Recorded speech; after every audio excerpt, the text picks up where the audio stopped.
بسم الله ما شاء الله، زي ما حضراتكم شايفين النهارده عمر 5 ايام. الكتكوت وزنه 135 جرام.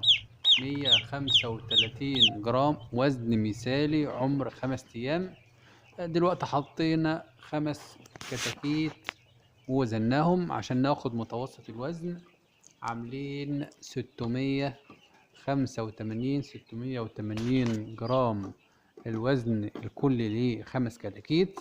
هتروح جاي مقسم وزن ال5 كتاكيت على 5، هيطلع لك متوسط 136 جرام، عمر 5 أيام، وزن مثالي. أهم حاجة إن أنت على عمر 7 أيام توصل لل200 جرام. توصل لل200 جرام. لو وصلت لل200 جرام على عمر 7 أيام هيعتبر وزن ممتاز خالص. بسم الله ما شاء الله، زي ما حضراتكم شايفين 680. وزن 5 كتاكيت هتقسم على 5، هيطلع لك متوسط الوزن 136 جرام. الأول نصلي على رسول الله بعد ما شفنا الأوزان، وندوس لايك ونشترك في القناة ونفعل زر الجرس. أهلا ومرحبا بكم في قناة دكتور فادي دواجن. اللهم صل وسلم وبارك على سيدنا محمد وعلى آله وصحبه وسلم. زي ما شفنا قبل شوية الأوزان كانت ممتازة جدا جدا جدا جدا. زي ما قلت لحضراتكم لازم الوزن يوصل عمر 7 أيام ل200 جرام، ما يقلش عن 170 جرام. لو قل عن كده هيفرق معاك في معدلات النمو وفي معدل التحويل في نهاية الدورة. درجة حرارة 30. درجة حرارة 30. لسه بندي دواء تحضين او دواء استقبال او تحصين للاستقبال زي ما الناس بتسميها.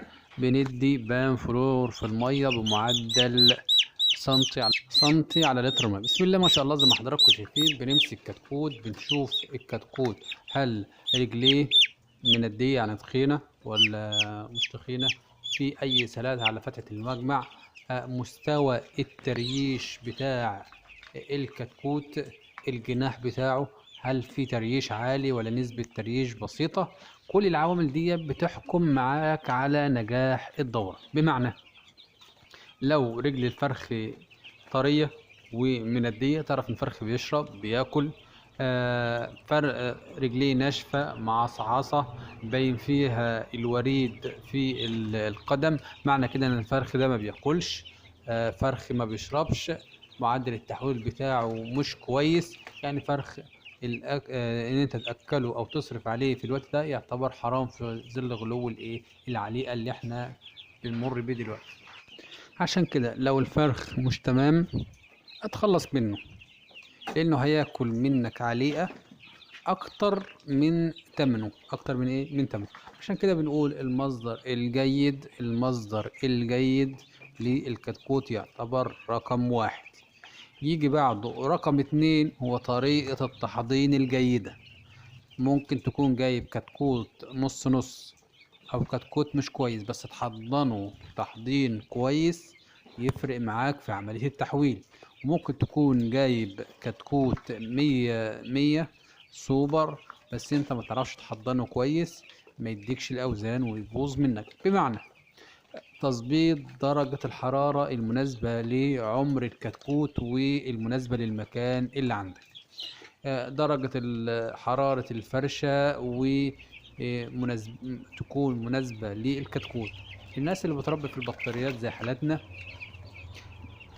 لازم تغير أطباق التحضين. لو انت عايز تكسب دورتك كل يوم غير أطباق التحضير كل يوم، يعني شيلها نضفها وهات رجعها تاني، اغسلها او غيرها. تحط مفارش، شيل المفارش او المشمعات بتاعتك وحط مفارش جديدة، ونضف المفارش القديمة واغسلها او زي ما تتصرف معاها ويبدلها. تظبط درجة تهوية جيدة. اي كتكوت ظبطت له الظروف المناسبة ويكون الكتكوت مناسب بدرجة جيدة. يعني الكتكوت اللي معانا ده ابتدى ينفق من عمر 3 ايام. طيب هو بينفع من عمر 3 ايام ليه؟ الكتكوت اللي كان فيه مشكله في الصوره بتاعته نفع، يعني دول نفع فيهم 7 كتاكيت. نفع كام؟ 7 كتاكيت. عمر 3 ايام 3 كتاكيت، عمر 4 ايام 3 كتاكيت، عمر 5 ايام كتكوت. وقف الايه؟ وقف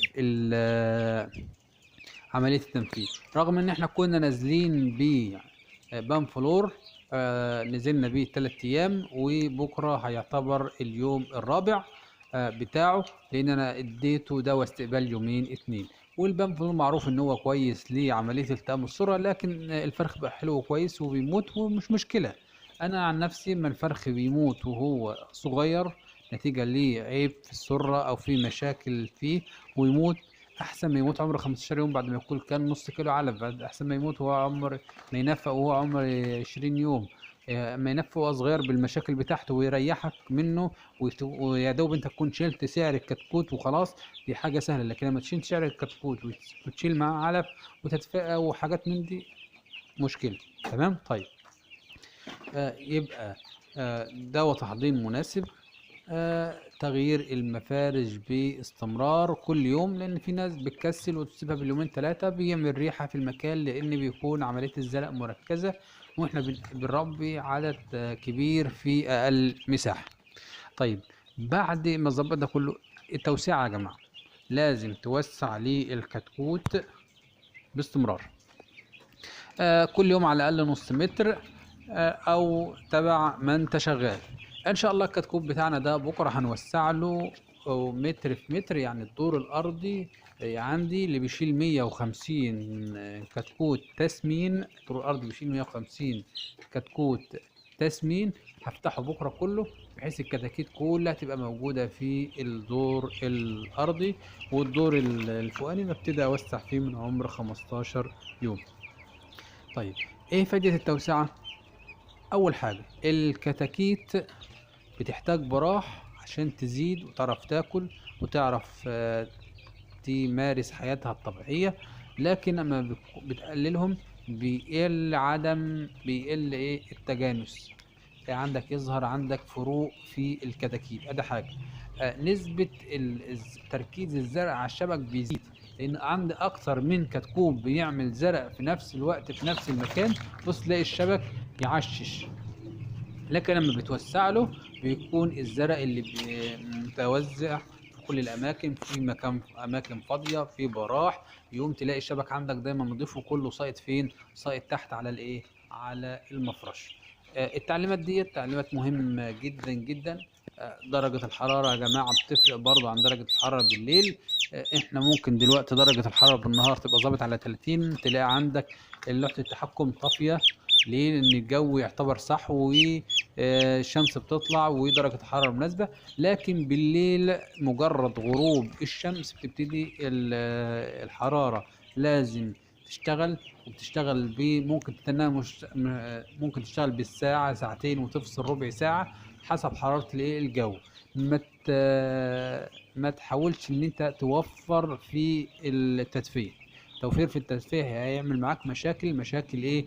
مشاكل تفاوت في الاوزان، مشاكل تريش الاكل، بدل ما يروح لبناء العظم والعضلات تلاقي عندك فرخ عمره 15 يوم شايل لحم كويس، بس عندك فرخ عمره 15 يوم ونسبة التريش بتاعته عالية. ما تحاولش توفر في التدفئة، ما تحاولش توفر في اي حاجة في العمر الصغير. مفيش تجويع، مفيش تعطيش. الفرخ لازم منين ما يروح يلاقي قدامه اكل في كل مكان، علافات بزيادة، مسائب بزيادة. بعد كده عايز تعمل ساعة إظلام ممكن، عايز تعمل ساعتين إظلام ممكن. بعد كده من العمر الكبير ممكن تأكل بنظام الوجبات، لكن المية هتكون موجودة باستمرار، وتكون مية مناسبة للطائر من حيث درجة الحرارة، ما تكونش ساقعة قوي ولا سخنة قوي، تكون مناسبة للكتكوت بحيث ما يظهرش عندك أي مشاكل معوية أو أي مشاكل تنفسية نتيجة ل تكون درجة حرارة المية فيها مشاكل. يا ريت تكون برضو المية مناسبة، خالية من الأملاح المعدنية الثقيلة، وتكون مية حنفية أفضل حاجة. وتحاول إن أنت ما تستخدمش مياه الأبيض.